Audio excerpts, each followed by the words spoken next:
The views and opinions of this broadcast do not reflect the views and opinions of Armed Media, New Productions and its affiliates. Enjoy the show.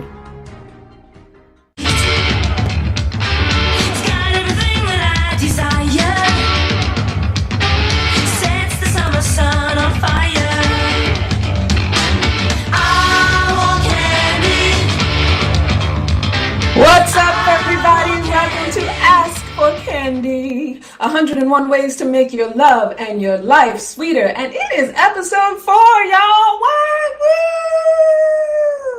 Anyway, I'm Candice, Harper, love coach. And you'll notice that this week I'm alone. If you've been joining us, if you've been coming in every week, my partner Iskia is not with us today. He had some personal stuff to take care of. But you know what? For those of you who are on Facebook Live, I wore my big hair so I could take up more of the frame. And I'm in the middle and I'm holding out my elbows so I can really take up the space. Anyway, he'll be back. Don't worry. If you are listening to Armed Radio on your TuneIn app, welcome, welcome, welcome. If you are in the garden, which is the perfect place to talk about love on Armed Radio Global, or joining me live here on Facebook, I see people come in. I see Joe. I see Frank. I see Tom. I see Elizabeth. I see Rebecca. Hi, baby doll. Anyway, I'm so glad for those of you who have already joined in. I'm going to be even more glad for those of you who come in later. I want you to know that today we have a lot of show, and we also have a call-in number because, as you know, this is a conversation. So as I said, I'm Candice Harper, love coach. I teach and inspire audacious intimacy to powerful women mainly, but I can teach you men too. So we're going to say powerful people so that we can all have win-win romantic relationships and shameless singlehoods. But make no mistake, dating and relationships can be extremely difficult. But love is easy. And I'm going to show you why. I'm going to show you how. But I want you to interact with me. I want you to comment if you're on live. And also you can watch live. I believe it's in on the Armed Radio page, the Armed Radio group. If you're in there, you can be watching live. Or if you come to my actual page, this is public. So if you come to Candice Harper, my private page, you can be watching live too. Anyway, the call-in number is 1-800-508-5431. So that's for all your comments and questions for those of you who are not on your computer, not watching live. Those of you who are watching live can definitely comment. And if you're watching later, you're watching the recording, you can comment and just put hashtag Ask for Candy, because what I'll do is I'll search it and I'll look for your comments later. And if you have questions and things like that, I'll answer them the next week. So, like I said, there is a lot for us to cover tonight because since it's just me, I decided to give you guys a really special treat, and hopefully you're down for it because I really feel like this is like a big thing that I'm sharing here. So as you know, I'm a coach, so I have a curriculum, I have a system that I teach. I actually teach audacious intimacy, and I'm going to tell you exactly what that is and what that all means and why it makes your love life amazing. Whether you're single or not, your love life can be amazing even when you're single. Isn't that crazy? Because what it comes down to is your relationship with yourself. How much do I love myself? And it doesn't matter whether you have somebody with you or not. If you have a great relationship with yourself, you have a great relationship. It's how the world works. So I am going to teach you all about audacious intimacy and the 5 tools in order to create audacious intimacy so that you can then go through the 10 steps to create win-win relationships. Now, we're not doing the whole 10 steps because by the time we get through the 5 tools, I feel like we only got an hour. I wish we had all night. I wish I could just stay with you guys and we could just hang out and enjoy each other. But we're going to take up this hour. We're going to talk about the 5 tools. And then what are we going to talk about after that? I have a whole list of things. It's very important. Oh, and I want to find out what your answers are from the question last week, which was, what is the most loving thing that you did for Valentine's week? Because I think the thing we put forth is what are you going to do? What's going to be the big loving thing you do for Valentine's week? I'm going to tell you mine, and you'll get to share yours, and you can share it in the comments if you're watching live. And then I'm going to go into the audacious intimacy, the 5 tools that are going to get you there. And then I'm going to do things I love, which is a segment that Askia came up with that we did last week, where we both talked about and plugged products of people that we know, people that we care about, that we just absolutely love and we know are great. And I see Julie, I see Angela, I see Brad, I see D'Angelo. He says, you look great. Oh, thank you, my love, my D'Angelo. D'Angelo is an amazing makeup artist. He's out in LA. And for those of you who are listening on the radio, I am going to be interacting a little bit with the Facebook Live peeps, which is why I also invite you to come live, because I don't want you to think I'm just a crazy person calling people out. I see Mark Lupa. What in the world? And another Angela. I got my two Angelas. I love it when I have Angelas. What's up, girl? So then, after we do things I love, we're going to do the 3 ways to make our love and lives sweeter, as always. And then I'm going to say goodnight with our sign-off question. And you know the sign-off question this week is a little bit juicy, I think. Well, it's not salacious. It's not sexual or anything like that, but it's going to make you go deep. And that's what it's all about, right? Ooh, go deep. Anyway, that's what it's all about. That's what we're here to do. We're here to really delve into what goes on in our love lives and how do we make them sweet and juicy and wonderful. So, let us begin. Okay, let's first answer the question from last week. If anybody who's on live wants to comment in and tell me what is the most loving thing you did this past week in honor of Valentine's Day. And it doesn't have to be that you spent a lot of money or anything like that. As a matter of fact, for me, and also you can call in 1-800-508-5431. So for me, this Valentine's week, I did something. I mean, even though I'm a love coach, I always say I'm the coach on the court because, like you, I struggle with certain things, and vulnerability is one of them. And actually just telling, someone intimately how I feel about them. And I'm not necessarily talking about someone I have a romantic relationship with, but you think about your family and your friends and the people that you deal with every day. How often do we actually just say, I love you and I care about you, or I want the best for you? And, we say it, yeah, but, whatever. It's not an everyday thing. That's why there is a Valentine's Day, right? So in order to celebrate Valentine's week this week, I chose to tell a couple of friends who I just hadn't told what my feelings were for them. I told them how I felt, and it felt great. It was good to just communicate that, not wanting anything in return, just so they know it, A couple different friends that I haven't talked to in a little while. I just, whatever. I wanted to share that. What's up? Becky says, I like your bracelet. Oh, thank you, Becky. Thank you, my love. It's my little nod to Wakanda because I saw the Black Panther movie this weekend. Anyway, so yeah, let me know. What did you guys do to kind of show a little bit of love and celebrate and honor Valentine's week? You can comment live, or you can call me 1-800-508-5431. Or if you're shy, I know some of you out there are very shy, you can also comment later and comment with hashtag ask for candy. You know what? I gotta say, now I did the first show completely by myself, and this is episode 4. I did 2 with Askia, and now on my own, I'm a little nervous again. Is that weird? We're just going to do what we came to do. So now I want to get into audacious intimacy. So like I was telling you, this is basically the program that I coach, and it's a 6-week program. It takes time. I've condensed it so that it's, in a nice little package that we can fit in our little hour right now, so that you can just kind of get a clear idea of what it's about and maybe get some nuggets for yourself and, take them back to your relationship, take them back to your singlehood, take them into your real life and see how you can start to maybe apply it a little bit. And see how you can transform, work relationships, romantic relationships, family relationships, using this system and using these 5 tools, and just basically getting an awareness and getting connected to these 5 things. Now, what I would suggest, if you are here because there really is something that you want to work on, if you're here because you're on Facebook Live and you just love me, then fabulous. Thank you for being here. I love you too, and you're welcome. If you're here because there really is something you want to work on, if you're listening on the radio and the TuneIn app, and there really is something that you want to transform, I say get out a pen and paper.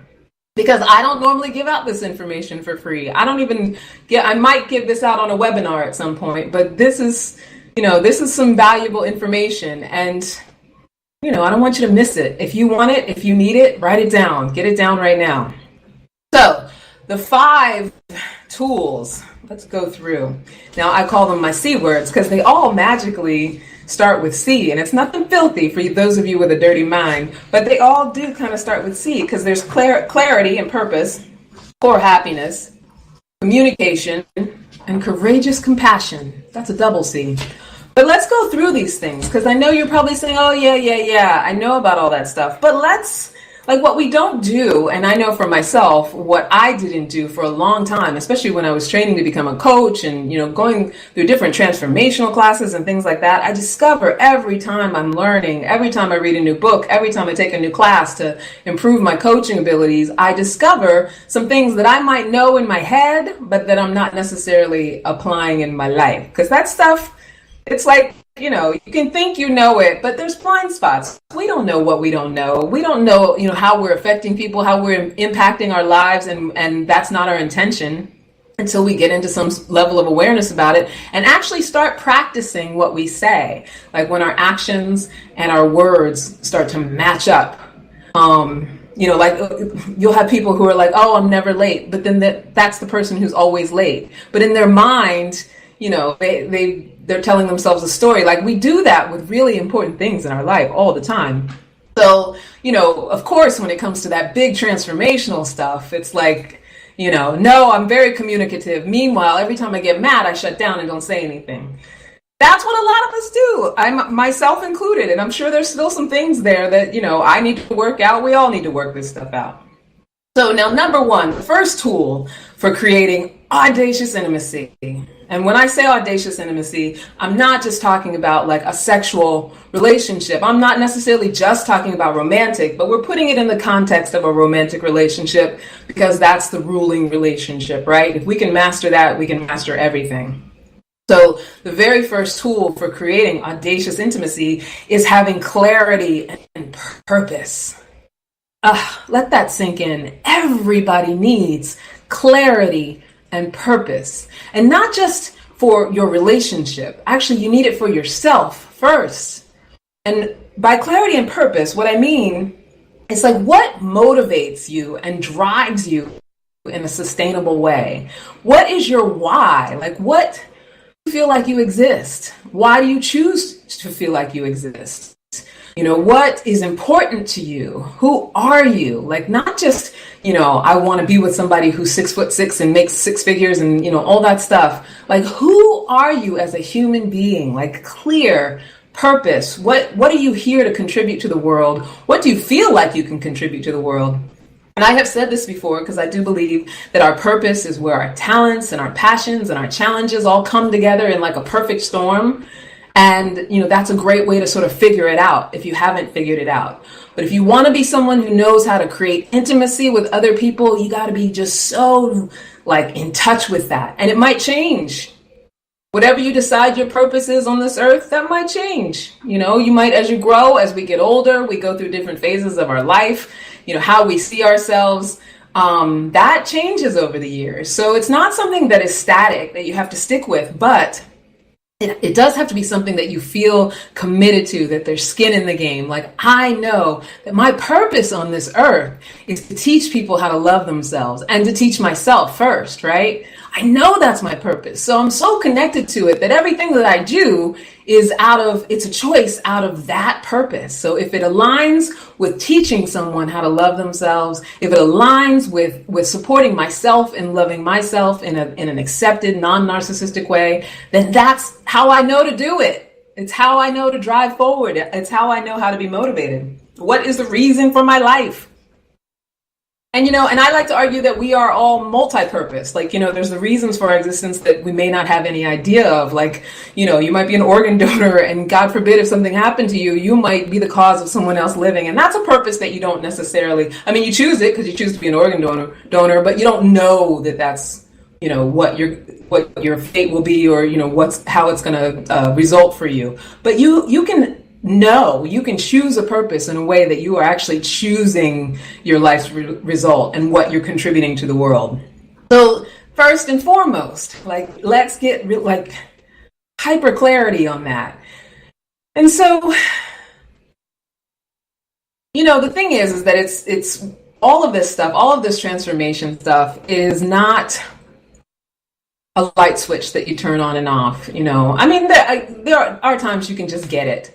What it really is, transformation is gradual. It's like being the butterfly in the cocoon, or the caterpillar waiting to turn into a butterfly in the cocoon.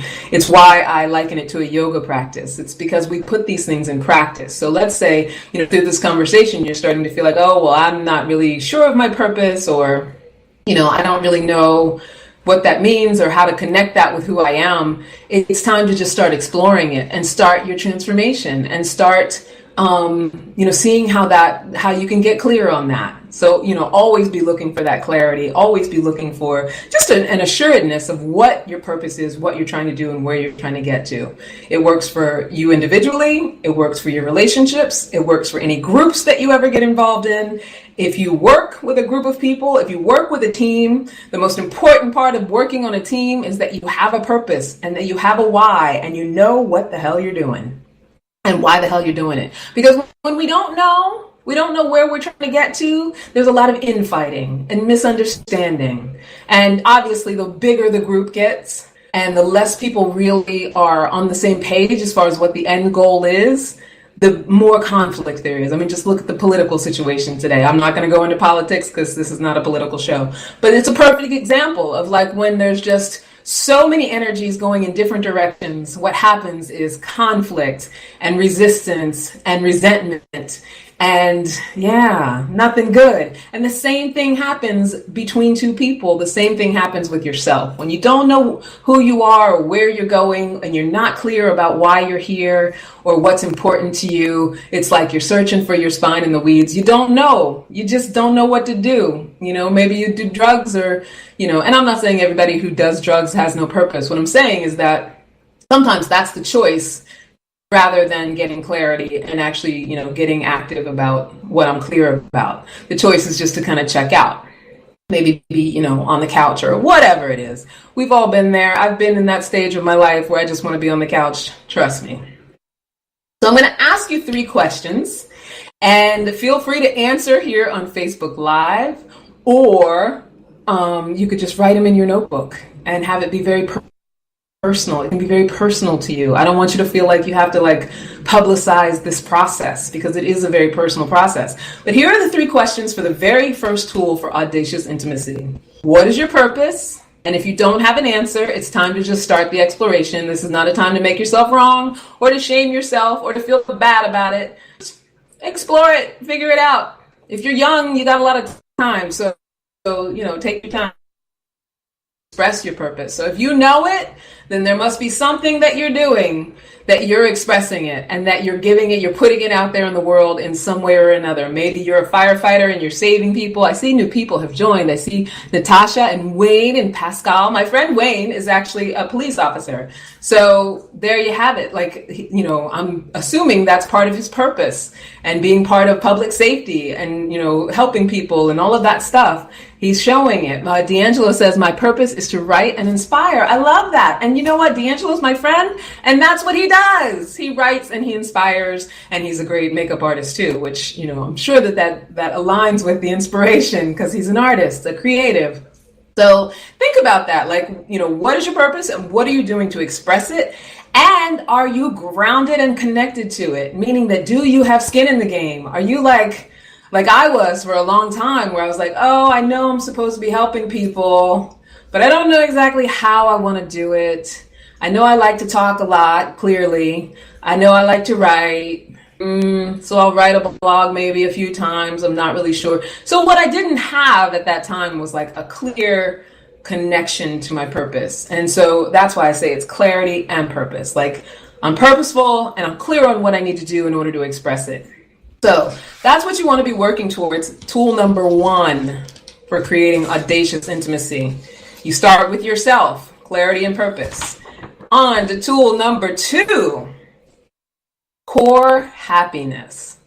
Now, I know a lot of you out there are like, shut up with the happiness. I choose happiness. Look at the world today. There's so many horrible things going on. How are we supposed to be happy? The world sucks, whatever. I got depression. I got this.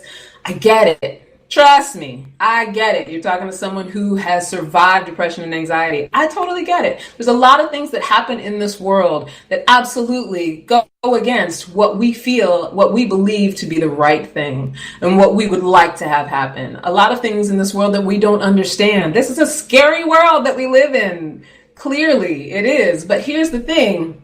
Number one, our experiences, how we experience the things that go on around us, are absolutely a product of what we believe and how we navigate the world. So, if your belief is that, things are wrong or things are shameful or, whatever it may be, I don't want to get, really specific about it, because for everybody it's different, then when it happens, it's going to be something that takes you off of your center and maybe messes with your core happiness.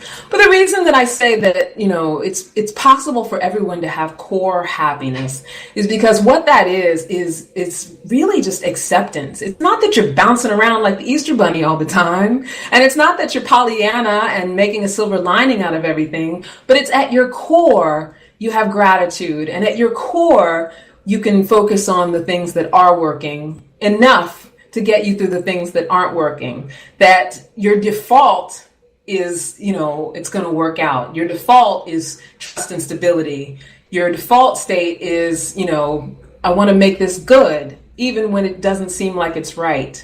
So when we have that, it's like, you got to look at, do the conditions of your life decide your mood? So if something's not going my way and it changes my mood or, makes me crappy or makes me angry, because it's not going the way that I planned for it to go, then I got to look at, it's not that that's wrong, but I got to look at, do I have core happiness if I let the external dictate the internal? When the internal dictates the external, like there's very little that can happen that has you out of who you truly are and has you out of your ability to find peace. Right? If I let my way of seeing the world and my condition be affected by things that I can't control, then it's like I take no responsibility for my experience of life. But when I say that internally, the way that I am going to perceive things and the way that I'm going to sort of deal with what happens around me is something that I am choosing. I choose it. I get to decide what it looks like and what it feels like and whether it's acceptable or shameful or, something I can work with or a challenge as opposed to just adversity. We get to decide that. So if you can get to a point where you get in your awareness of when you let the challenges take you down compared to when you let them grow you and make you stronger, and that you decide from your core to have a good experience, like deciding from your core to have a good experience and having that be your default. And I hope I'm not rambling this because I really wanted to like resonate and make it clear. You people on Facebook, please tell me if I'm making this too hard to understand. But if you internally decide how you're going to perceive everything, internally decide how you're going to allow life to happen around you and how you're going to flow with life.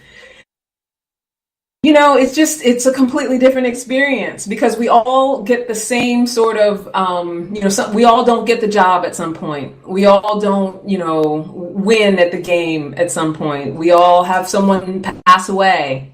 We all go through health problems. We all deal with that stuff as human beings, right? But then there's some of us, like his name is Nick. It starts with a V. I can't remember his last name. No arms, no legs. He's a motivational speaker, and you see him a lot. Like someone who you would think is just fraught with hardship. And he's one of the most energetic and happy and self-possessed people that you'll ever see. And he speaks to thousands about how you can motivate and do things in your life and make a difference in your life. So that having that ability to have that core happiness. Now, if you don't have core happiness, that's not a reason to put yourself down or to shame yourself, because then you're just basically keeping yourself stuck on the hamster wheel of unhappiness. But having core happiness is what facilitates this, what I'm talking about, this audacious intimacy, like at your core being so magnetic because you get to decide how you perceive the world and how you cope with the world, and you're confident in that. And that is so sexy. Like No matter what happens, I can deal with it. Like, I know how to deal with it. And even when I feel like I don't know how to deal with it, I have trust and faith that it's going to be okay. And there's nothing more stable and attractive and nothing more connective than being able to say to someone, look, we got this. And that comes out of having core happiness, core confidence. So here are the questions for you guys, which you're welcome to answer. I see new people have come on. I see Denise, I see Hayam, I see Vanessa and Melinda. Hi, my people. I love you. And everybody listening out on the radio. I love you guys too. So if you are taking notes and you're involved in like writing these tools down and you're working on the questions, this next set of questions for core happiness is, number one, do you feel happy at your core? Now that, you might have bouts of depression sometimes you might feel some sadness, sometimes you might feel some challenges. That's not what I'm talking about. I'm talking about core happiness, being able to just, flow with the challenges and face adversity in a way that is powerful, basically.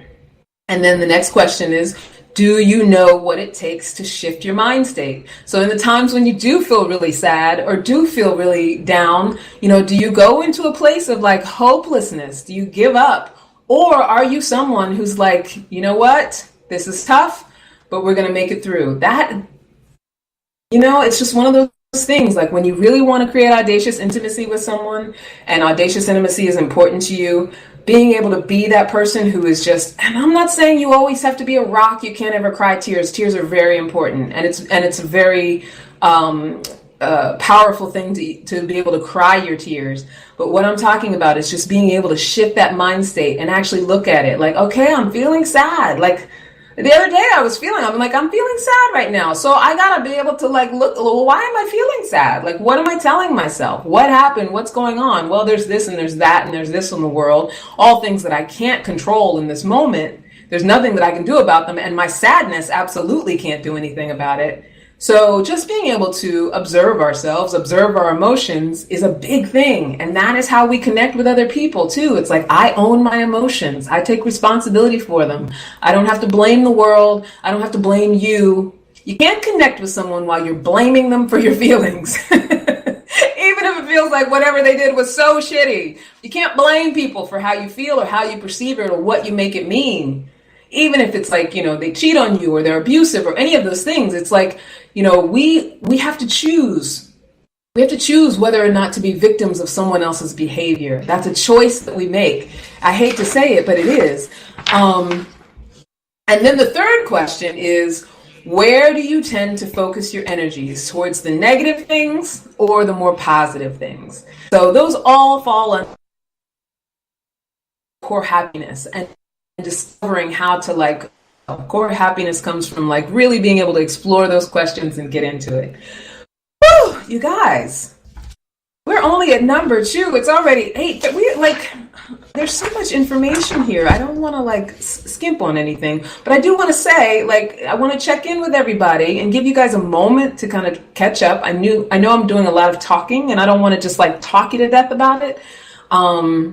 If anybody wants to come in on Facebook Live, if you want to talk about any of the questions, if you want to answer any of the questions about feeling happy at your core, if you're battling depression, any of those things, I know a lot of stuff comes up when we're talking about these things, but this is the second tool in the 5 tools to create audacious intimacy. If you're out there listening and you want to call in, it's 1-800-508-5431, and we can definitely talk about it and take your questions. If you're watching Facebook Live and you want to comment, please comment and just, let me know what your answers are to the questions, how you're feeling, what's coming up for you. If you want to share, I know it's in-depth stuff and some people are very private. At the end, I am actually going to give you a way to get in touch with me directly, personally, to ask any questions or make any comments, or, if something came up for you and you want to talk about it and, say it's a very vulnerable thing, you're welcome to do that. You can inbox me on my page, Candice Harper Love Coach. All right. So now number 3, communicate with generous, vulnerable authenticity. This is a hard one. And I know a lot of us think that we do communicate because we talk. I always thought I was a communicator because I talk a lot. But being a communicator, someone who communicates with generous, vulnerable authenticity, like that's huge. Because so many of us are walking around with our guard up and trying to protect ourselves from God knows what, the past, things that we've dealt with, the abuses we've been through, the things that we've seen on TV that we don't want to have happen to us. Like, we all just walk around so guarded all the time, or being wrong. I don't know about you guys, but I'm big on like guarding myself from being wrong. I don't want to be wrong. So, to be vulnerable and authentic sometimes means admitting that you made a mistake, or admitting that you're wrong. And it's like, that can be one of the hardest things to do. Nobody wants to get kicked off the island, right? Nobody wants to admit that they've done or said something that's wrong. So this is a little bit of an excerpt. Some of this stuff too is from my book, which I haven't released yet. But like I said, the book is part of the curriculum for my coaching clients. So what did I say? What does it mean to you to give of yourself? This was part of generous vulnerability and authenticity. Does it sound like sacrifice and overwhelm and saying yes when you really mean no? A lot of times when you say the word vulnerability, people automatically think that it means, being nice to people, saying yes, being soft, being weak. A lot of times people go there, but being able to actually be authentically vulnerable is one of the strongest things that people can do. And that's why people so rarely do it. So it says, the most effective and life-changing thing we can do for anyone in our lives is to let them know exactly where we stand. I wrote that. I mean, not that it's so prolific, it's just true. Like, letting someone know exactly where you stand is one of the most loving things you can do for someone, even if they're negative feelings. Even if you're like, I don't feel like we get along. I do not like who you are as a person. At least they know where you stand. And, granted, that's not that's a little bit of a toxic thing to say to somebody, but when you share that, and you share that with an openness to be able to maybe discuss it, and maybe own your feelings as opposed to making them wrong for why you don't like them, then there's some room for growth.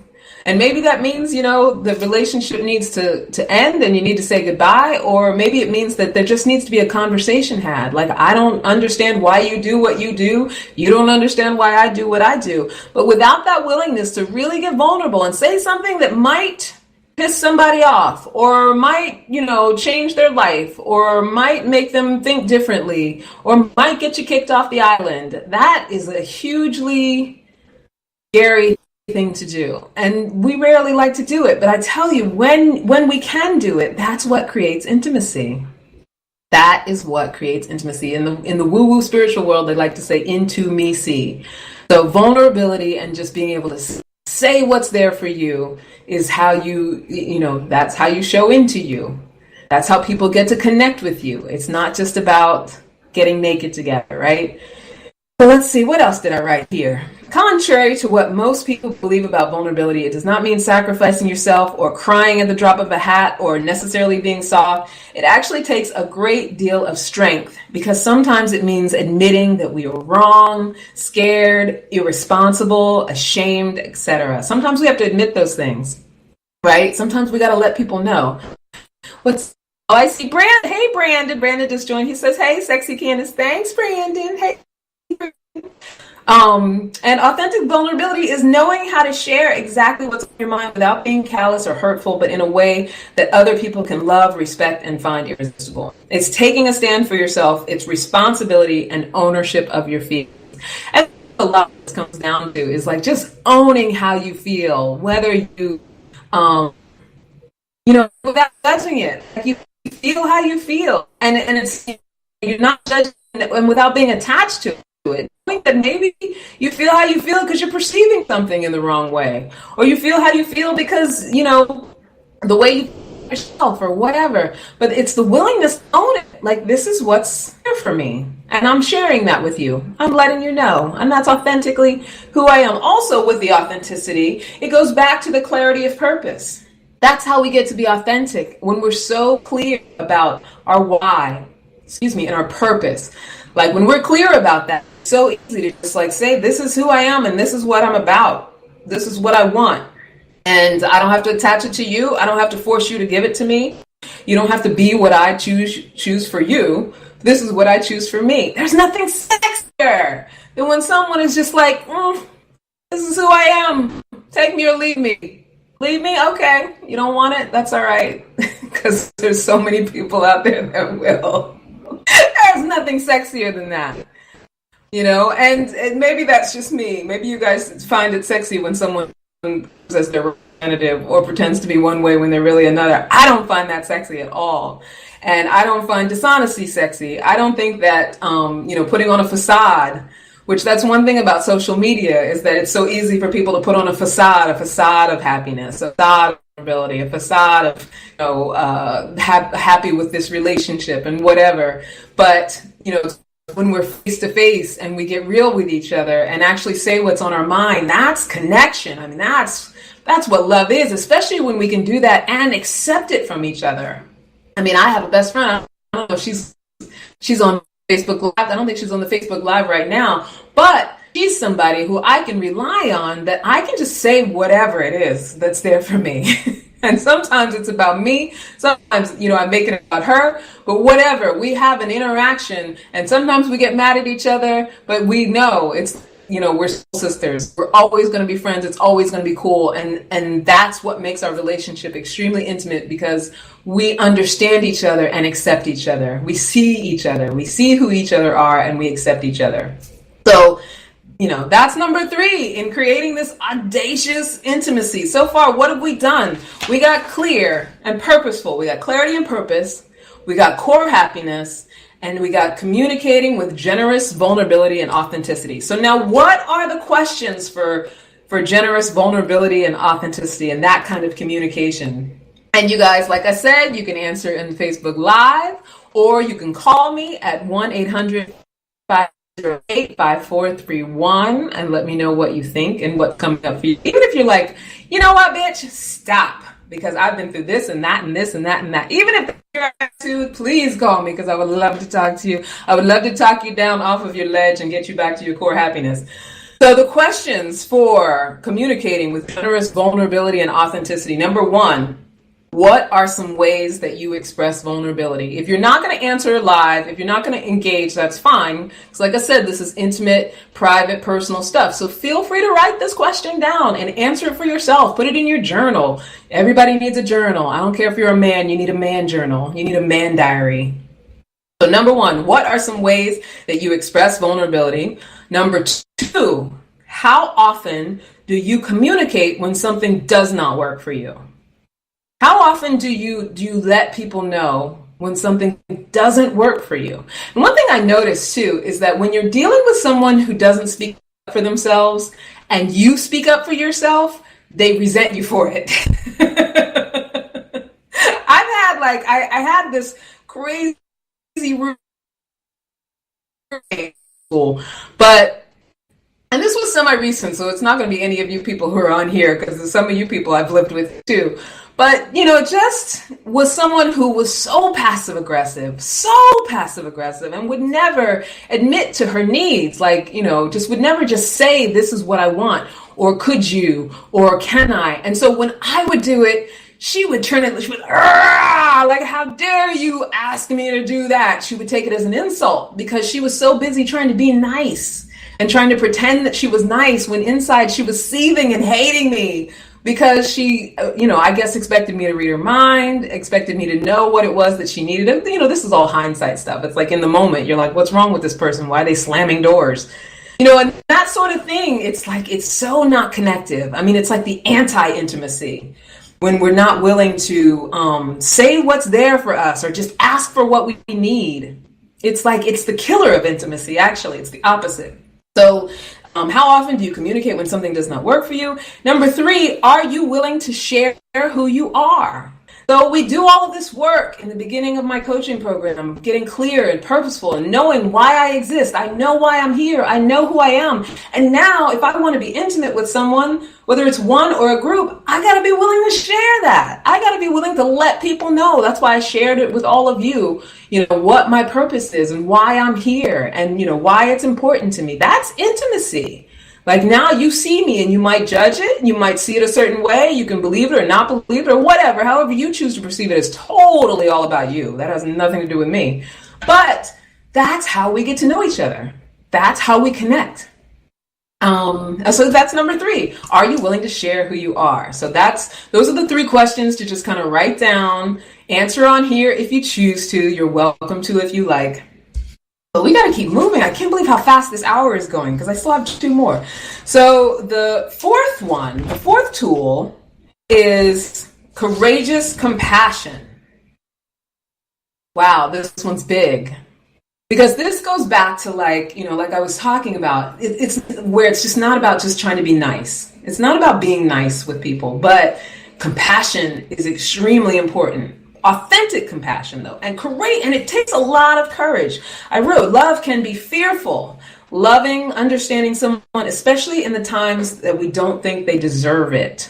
So, oftentimes, especially if we're in a love relationship and we're angry, or, even friends, family that we're angry at, coworkers, it's like, how do we find that courageous compassion? And it can be terrifying. And most of us just don't do it. Like we just don't even bother. We either ghost or we kill them off emotionally. That thing where it's like, all right, if somebody's toxic in your life, just cut them off.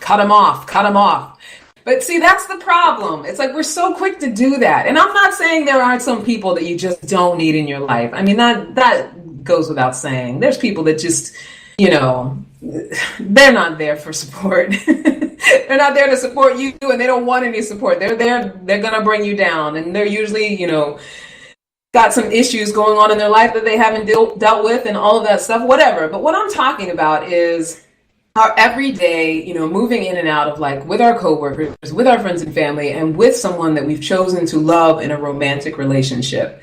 So, especially when it comes to dating, like the ghosting and the killing someone off emotionally, it's like, we stop ourselves from being able to have the growth that can come from being compassionate for that person, and then also being communicative in a vulnerable and authentic way, and then finding resolution, even if resolution means that we don't need to be together anymore. I think in the spiritual world, sometimes they call it a conscious uncoupling, which is like, whatever. It's so like hoity-toity, but that's basically what it is. It's like, just because we talk and just because we're compassionate with each other, that doesn't mean that we're not separating or that we're ending our season together.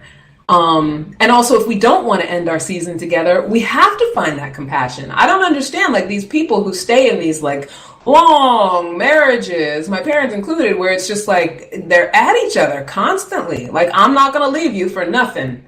I'm not going to leave you. I'm loyal as hell, but I'm going to put you through it. I'm going to make sure that you rue every freaking day you spend with me. So there's no compassion there. So let's say, what did I say? We ghost, we kill them off emotionally, we stop speaking to people, we fake it. Like I said, yes, we often can put up a facade of being nice, but I hazard to say that being nice is the opposite of love. The willingness to show deep love and compassion is a result of practicing the previous 3 tools, like I said, but it's also a willingness to release our defense mechanisms, our triggers, and our emotional survival techniques. And that's what all that is when we can't find the compassion, when we have to win the argument, when we have to be right.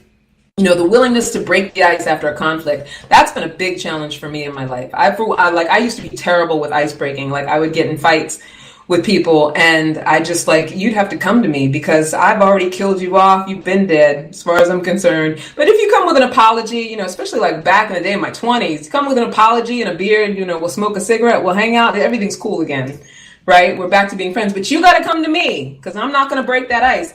But that was showing a lack of compassion. Like, it's like not letting the other person be a human being and not understanding that their motivations and the reasons that they do what they do are different than mine.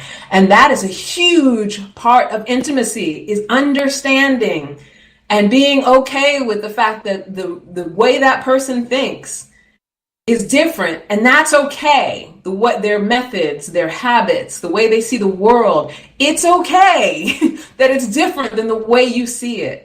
Even if you love each other and you're married to each other, if you live together, it's okay that, she folds her towels to the left and he whatever, folds them to the right and only likes it this way or that way, like all that stuff. And that's a minuscule thing. Obviously, that's minutia. But even when it comes to the big things, it's okay to see things differently. And it's okay to let other people see things differently. And it's okay to be compassionate with someone that you don't agree with and that you're arguing with, especially if you want to create intimacy with them. Because just being able to say, I accept you for whatever faults I see in you, and I admire you for the strengths and the great things about you, that is the key to love and intimacy. That's it right there. If you can't find the compassion, tool number 4, you're in a little bit of trouble. But here are the 3 questions to inspire compassion. So where in your love life could you immediately apply some compassion? Is it with yourself? Is it with someone else? Compassion just means understanding. It doesn't mean letting someone abuse you or toxifying your life. It just means that you understand the person. You take the time to understand. And if understanding them means leaving them, then that's what it means. But compassion is just getting to a place of being willing to understand. And can you think, number 2, write these down, can you think of a time from the past when compassion would have been in order? Like, think of any relationship that didn't work out. Think if you've ever gone through like a horrific divorce. In as much as you're like, I left this monster, she was like a she-devil, a succubus, like whatever names you can call this horrible person that you chose to marry. Like, even if you've gone through that, like, where could compassion have sort of just mellowed it out? Where could compassion have kind of just taken the air out of it so that the whole process could have been maybe just a little bit easier, maybe just a little bit of a headache, maybe a little bit less of a conflict? Just something to think about, not to rehash or make yourself wrong. It's just like, it's how we get self-aware. It's how we let ourselves off the hook and just kind of get it and understand ourselves and take responsibility for the future. So number 3, what are some ways that you express courageous compassion by offering understanding over fear? So what are some ways that you already do it now? What are some ways that you can do it in the future? All right, I got to go fast because we're running out of time. It's already 8:49. Oh my gosh, we're only 8 to 9. Anyway, Beth joined, Jeff joined, Deanna's joined. Hi, my loves. I'm so glad that you're here. Everybody who's listening on the TuneIn app, everybody who's in the garden, on Radio Global, best place to listen about love. D'Angelo, very important point. When that Aries and Taurus flames up, I see red. I hear that, honey, because D'Angelo's talking from the point of astrology.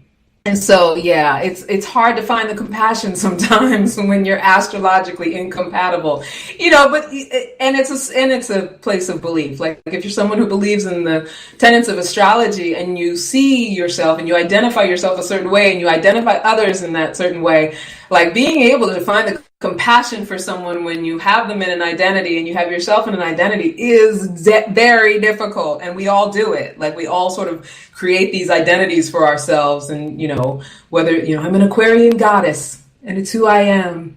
And so that means that I'm creative and I'm peaceful and, everything I touch turns to gold. So if I decide that's who I am, anything that's out of the realm of that, I'm going to have a little difficulty having compassion for. But yeah. Yes, D'Angelo, thank you for making that point. I love. So very last one, I want to make sure I get this in, is contribution. Contribution is that's like the keystone of intimacy. All these C words. You got to let people contribute to you. To ask for help from somebody that, you're not paying money to. Like, just, it goes back to vulnerability. You got to be able to let someone else advise you, even if it's somebody that you think may not have any good advice for you. I call her my 6-year-old yogi. I have a little 6-year-old that I sometimes take care of. She's given me so much good advice about things. I mean, obviously, it's not from a place of like knowing the world, but just like her simplicity and how she views the world and even how she does yoga. It's like, if I watch how she does it, my life is so much happier. It's simple. It's simple. So advice and contribution can come from places that you wouldn't actually think they would come from. Leadership comes from places that you wouldn't actually think that they would come from. But if we don't let anyone contribute to us, and this is something like I claim it. I don't know how many of you single, independent, survivalist, thrivalist women out there will claim this with me. But I know for myself, for the longest time, you could not tell me anything anything because I already knew it all. You couldn't tell me a thing. I already had life figured out, especially when I was working in TV and I was like making good money and I was on my own and doing whatever I wanted, whenever the fuck I wanted to do it. You could not tell me anything. Never mind the fact that my love life was miserable. Never mind the fact that I was like, just struggling to try to figure out how to really connect with people because I had, money and I was taking care of myself and I didn't rely on anybody. There was nothing you could tell me. You couldn't contribute to me. When meanwhile, there was a lot I could have learned back then. If I could go back to then, know what I know now, how often do we say that? But that's all out of, when do I let people contribute to me? Have I ever let people contribute to me? Do I let people give to? It's so important to let people give to you. And whether that means asking for help or just, taking their advice and stop being an I got it girl and all of that stuff, like the shutting down, when the other person has an argument, all of that stuff is like the anti-intimacy, right? So here's the 3 questions for that. And I got to go fast. I got to do this so fast because I only got a few minutes left.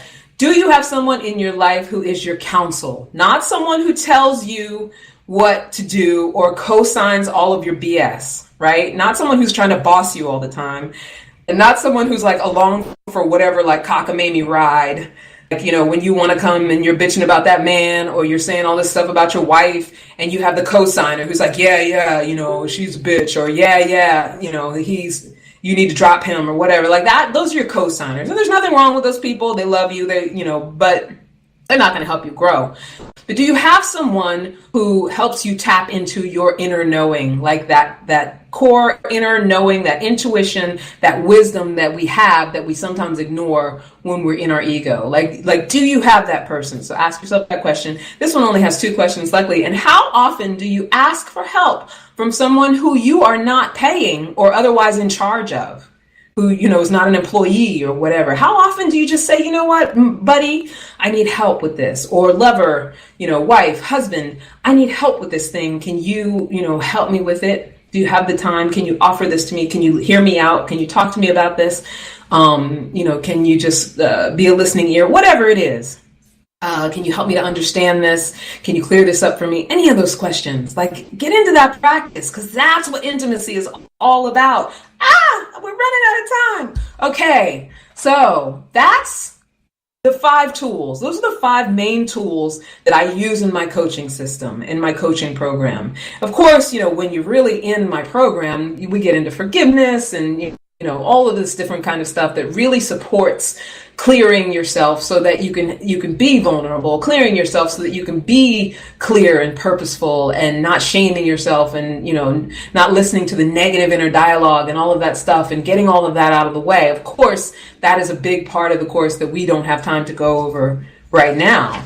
But as a gift to you guys, if you've been listening and you're like, I really want to go through this program, or if you just want to learn more about it, you can inbox me on my business page, which is Candice Harper Love Coach. Just send me a message. We'll talk about it, whatever. There's no obligation to buy anything. That's just what it is. Okay, now, what are we doing next? What are we doing next? Additions and intimacy. Oh, things I love. Oh, I wanted to tell you guys about this. When it comes to the purpose thing, go to Spirit of a Woman, Be the Tree, Rites of Passage Collective. Go to their business page, learn about that program. If you are a woman in the 5 boroughs of New York City or plan to come to New York City for a period of time, go learn about that program. Because if you really want to go into an in-depth program that's all just about purpose, or it's about a lot of other things too, but where you really will find your purpose, it's about some of the other stuff that I talked about. And with a community, a group of women, as opposed to one-on-one coaching, that is an amazing program. So Spirit of a Woman, Be the Tree, Rites of Passage Collective, that is the thing I love for this segment. And then the 3 ways to make our love lives sweeter. Start practicing those 5 tools that I talked about. Even if you don't call me, and we don't have a discovery call or a connection call, start practicing. Hopefully you wrote those questions down. If you join the Creative Love Collective, at some point I'll post them so that you can actually just access them and just start looking for ways that you can start figuring that stuff out. So you can learn how to really have intimate, emotional, connected relationships with people audaciously, powerfully, right? This is about being powerful in this culture, this society that we live in. Okay, number 2 is send me a direct message on my business Facebook page. You want to get life and love a little bit sweeter? Message me. Message me. I'll make your life sweet. You'll get a complimentary coaching call, definitely. If you don't want the call, you can at least, if you want to ask me a question in the messages in a much more private kind of setting, please feel free. If you want to slide into my DMs, and just get a little advice, a little text advice. I don't go really in depth, in the messaging, because I don't think that that's a good way. Like, that's not very intimate. But at least if you just want to get a little, what do you think I should do, or something like that, definitely message me. We could have a complimentary call if you like for an hour. And then the third one is do something that is outside of your social comfort zone. Strike up a conversation with someone that you find incredibly attractive. Now that goes against, I'm not saying pick this person as your soulmate because they're good looking. I'm not saying that. What I'm saying is overcome the fear of just talking to people and just, breaking the ice and being vulnerable and sharing yourself and being who you are around somebody that may intimidate you. Just practice it, because there's nothing to lose. You're only losing if you don't try, right? If you don't try to practice it.